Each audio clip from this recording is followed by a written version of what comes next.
go here. All right. Welcome to another edition of Politics and Right. My name is Egberto, Willies, your host. Greg Palast is known for his investigative reports for The Guardian and bestsellers including The Best Democracy Money Can Buy. Greg Palast's new film about the latest attacks on the right to vote that bent this election. It's called Vigilantes, Inc., America's New Vote Suppression Hitmen, narrated by Rosario Dawson and produced by Martin Sheen. Leonardo DiCaprio has released the film for free streaming at gregpalast.com. Again, that is gregpalast.com. My dear Greg Palast, how are you doing today? Well, I told you so.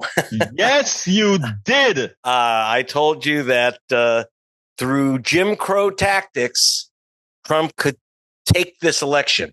You can use the word steal, whatever you want, but here it is. If you go to gregpalast.com, you'll see an article I wrote called Trump Won.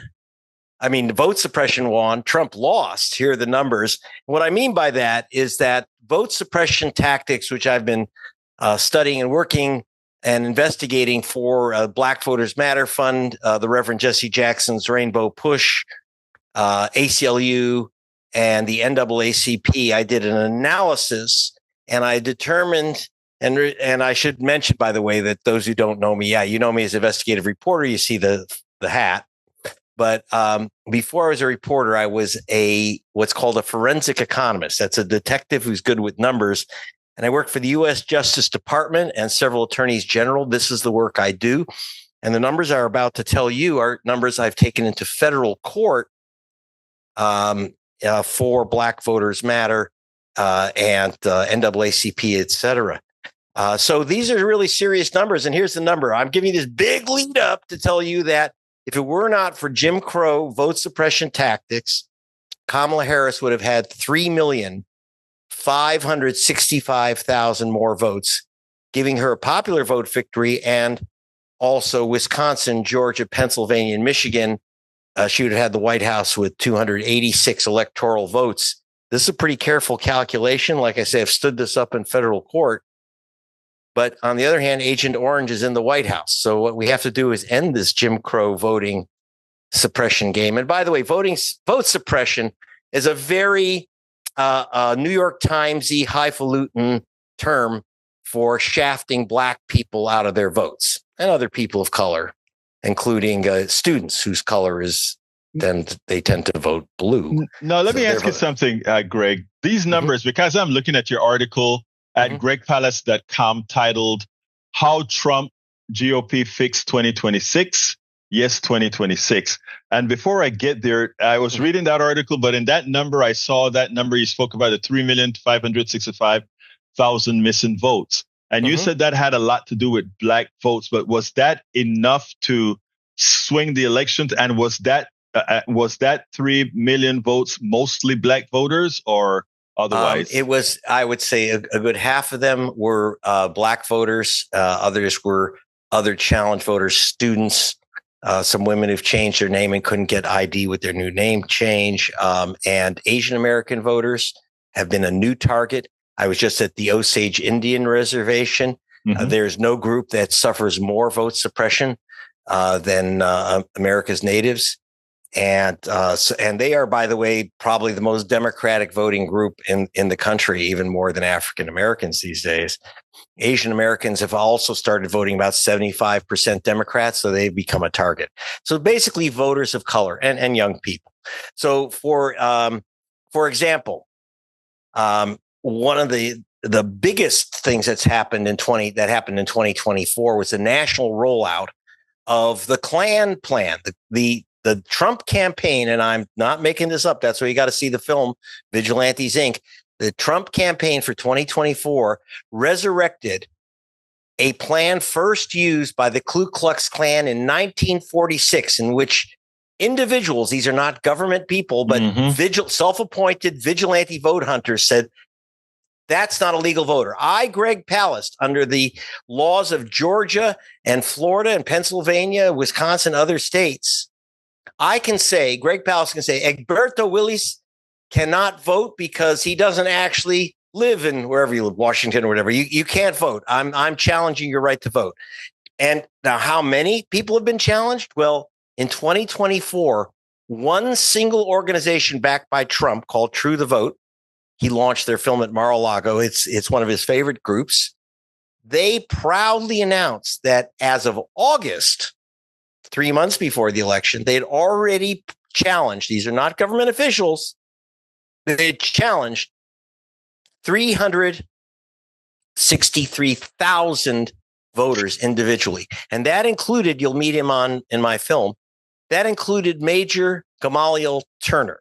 Now, Major Turner is an African-American career military officer, and he was assigned by the military, by the Pentagon, to Fort Hueneme in California.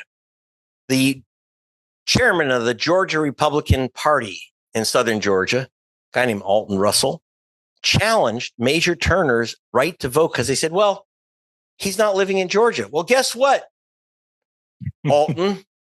Here's the deal. If you're a soldier assigned to a base away from home, you're allowed to get an absentee ballot, even if you're a black soldier. Believe it or not, even black soldiers are allowed to vote absentee. Well, he never got his ballot, Major Turner. And so he calls up one of the rare people who says, instead of just saying, out of hell with it, calls up his county office and says, where's my absentee ballot? And they said, Mr. Turner, you've been challenged. He says, what does that mean? We can't give you a ballot. It's what does that mean? I've been challenged. He says, someone's challenged you, and all you have to do is come into our office, prove you're an American citizen and that you live here, and we'll give you your ballot. And he said, oh, so you're telling me all I have to do is fly 2,700 miles from California to go to your office to prove that I, a military officer, am an American citizen and that I live where I live. And he says, I've been here before. His father was co-founder of the Southern Christian Leadership Conference with Martin Luther King. And so they took away his vote. And this guy not only took away Major Turner's vote, he took away 4,000 others. So he actually, one guy challenged 4,000 voters. Now, all of them but one lost their vote because a lot of them didn't even know they were challenged. Some of them mailed in their ballots and didn't know that it would be thrown away. Major Turner actually, in the end, did go 5,000 miles round trip to protect his vote. He had to go to federal court to get his one vote counted, but they wouldn't count the other soldiers' votes, mostly black soldiers. Again, we're not guessing. We call the people on these lists. And so it is highly racial. And it's a massive, this is brand new. And again, the Ku Klux Klan did this in 1946, which is why, Egberto, my film is called Vigilantes, Inc. Because in 1946, when the Ku Klux Klan launched this idea of massive vigilante challenges, saying, Egberto Willies is not a legal voter.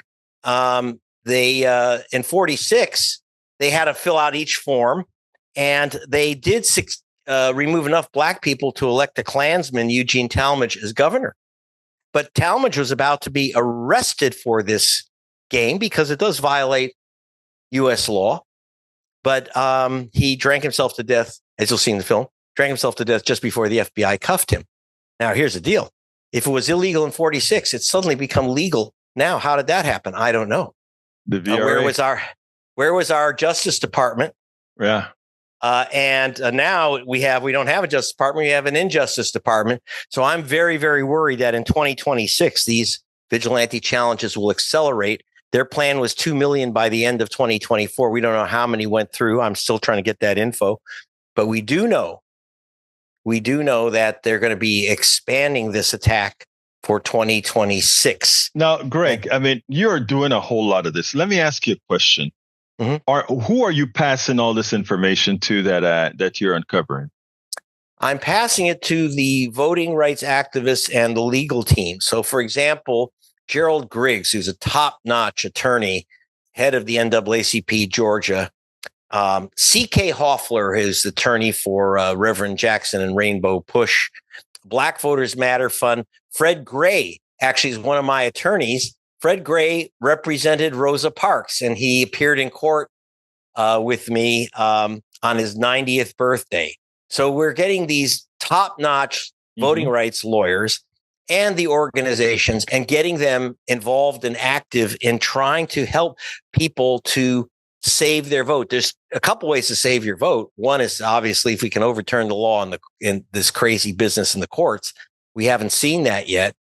Or if we can change the law, we haven't seen that yet, and that ain't going to happen. So the main thing we have to do is protect ourselves. I tell everyone, I don't care if you've been voting at the same place for 50 years. You have got to check your registration 3 months before the election. You must check your registration because you could be purged, you could be challenged. And I got to tell you the saddest thing, which you'll see in my film, in Vigilantes, Inc.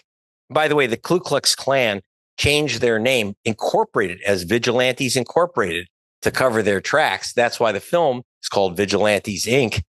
But one of the great tragedies, I was at the polling station in Atlanta when African-American woman in a walker, 92 years old, been voting at the same station for 50 years. They threw her out. They said, you can't vote here anymore because you don't live in Atlanta. Well, I went to her house down the street in Atlanta. And there on the wall is a picture of Martin Luther King having dinner with her at that house 50 years before. So she's been there for 50 years, but she didn't check her registration. Why should she? She's been voting in the same place for 50 years. Well, she lost her vote. This is the problem that we were running into on a massive, massive scale. And for example, and then we have other problems, mail-in ballots. Democrats are 51% more likely to mail in their ballot than Republicans. It's how Democrats vote, especially voters of color, or they use drop boxes in cities. So a couple of things have happened. One, it's very easy. I'm warning people right now, if you don't have to mail in your vote, I do. I'm a journalist. I'm always on the road. If you don't have to mail in your vote, don't go postal. Go vote early. So you don't have to wait in lines. And if something's wrong, you can correct it because about at least at minimum, according to MIT and the Brennan Center for Justice at NYU, no less than 1 in 7 mail-in ballots are disqualified. That's about, but it's not just anyone's ballot. The state of Washington did an analysis of whose mail-in ballots get disqualified. Because it's very easy. Like you left out, maybe you registered Egberto with your middle initial, but you didn't sign your mail-in ballot with your middle initial. Right. So they play these gotcha games. And 1 in 7 ballots goes, according to the state of Washington, if you are black, you are 400% more likely to have your vote disqualified than if you are white. In addition, if you are, and then if your name is struck off, they'll hand you a provisional ballot and say, fill this out and they'll count your ballot. No, they won't.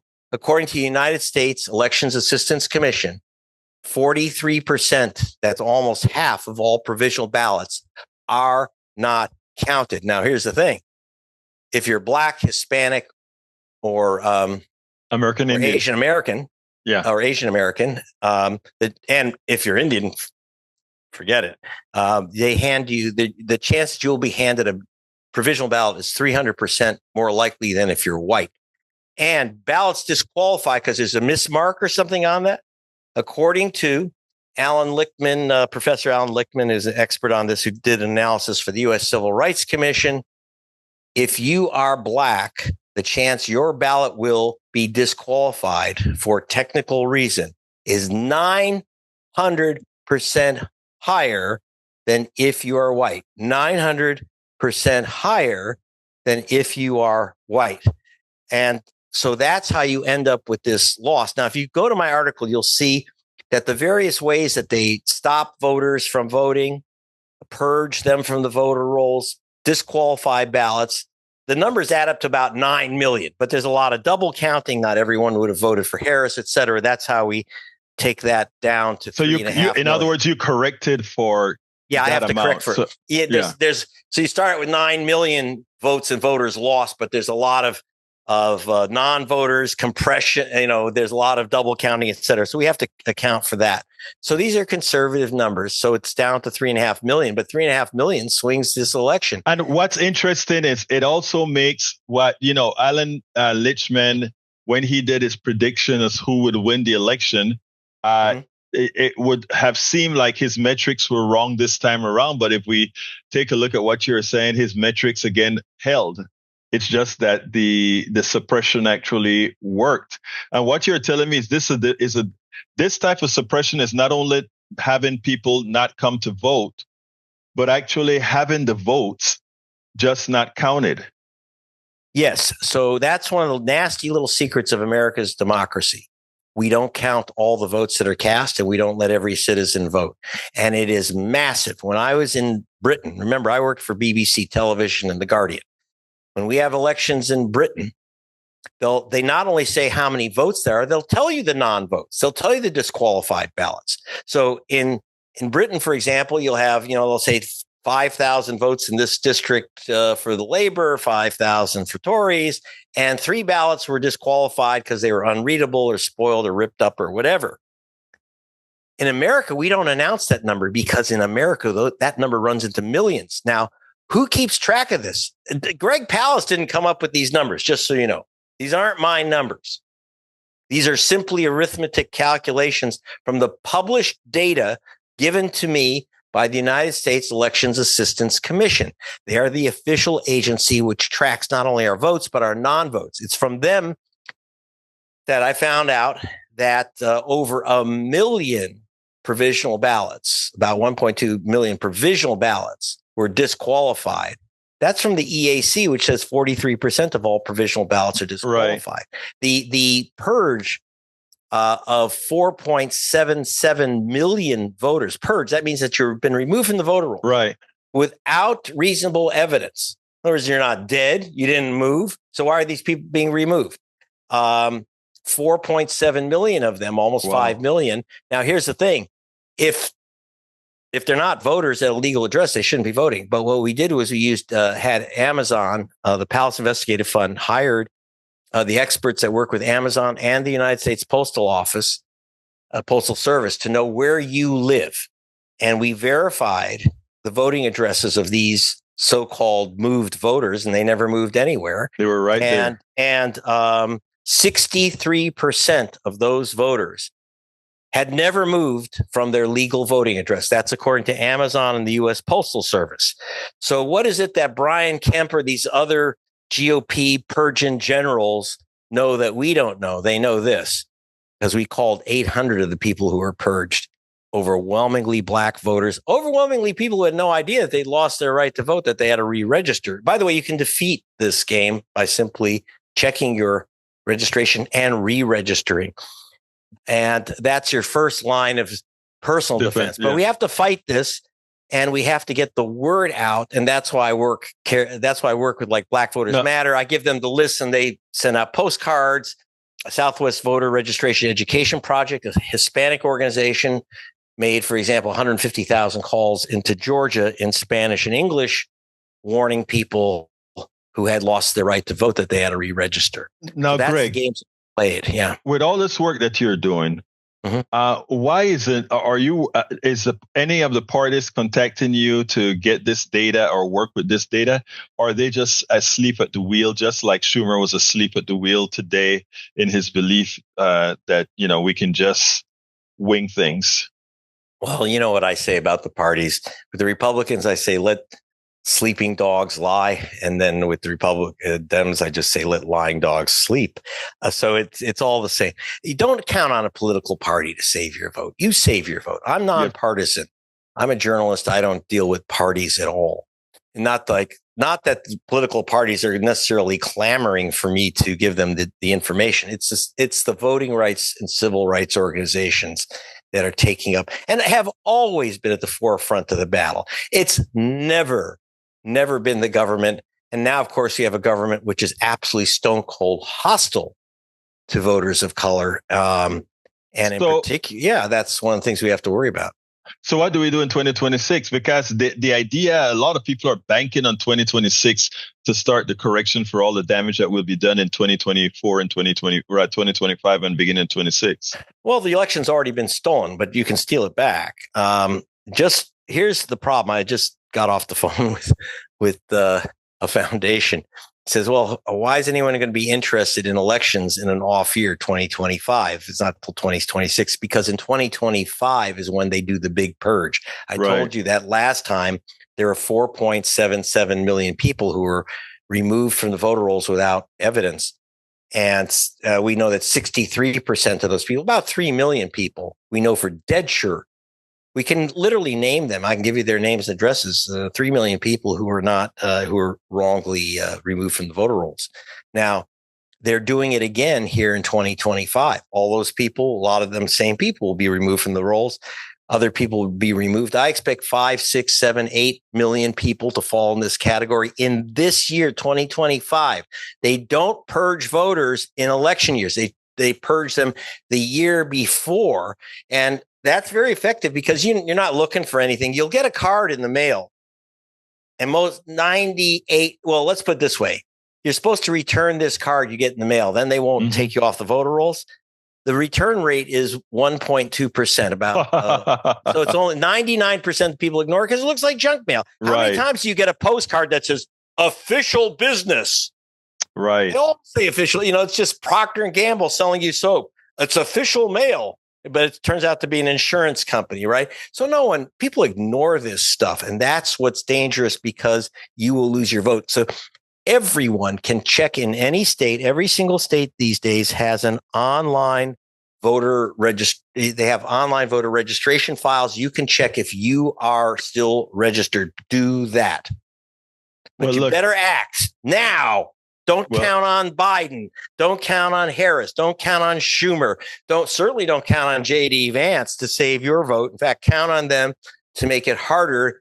They have a new SAVE Act, Egberto, that the Republicans are pushing. That's what I was just about to ask you about before we close. I wanted to hear about that SAVE Act.